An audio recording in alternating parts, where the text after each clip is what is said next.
Little gentlelady from New York is recognized for 5 minutes. Thank you, Mr. Speaker. I rise to ask the question, why are the Democrats so obsessed with allowing non-citizens to vote in our election?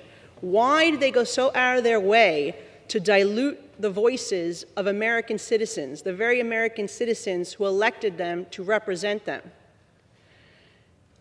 It is incredibly frustrating to hear that they continue to double down, triple down on giving rights to people who are not citizens of this country at taxpayer American citizen expense. The lead debater on the other side of the aisle said that it's not just this Washington, D.C. that is looking to allow non-citizens to vote in our elections. 20 municipalities, and guess what? They're all Democrat-run. Now, in New York City, we had the same problem, where the New York City Council passed legislation to allow non-citizens to vote in municipal elections. We had to sue to stop it, and we successfully did.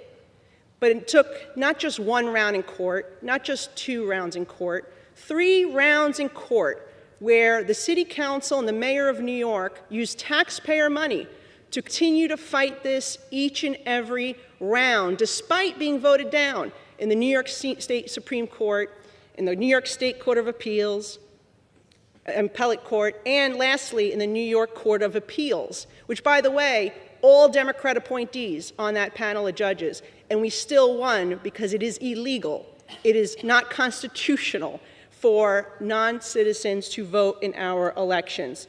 And so just like we fought this in New York City and we prevailed, we will do the same here in Washington, D.C., and make sure that they stop allowing and they don't allow non-citizens to vote in their municipal elections, because we are exercising our constitutional responsibility to protect our elections.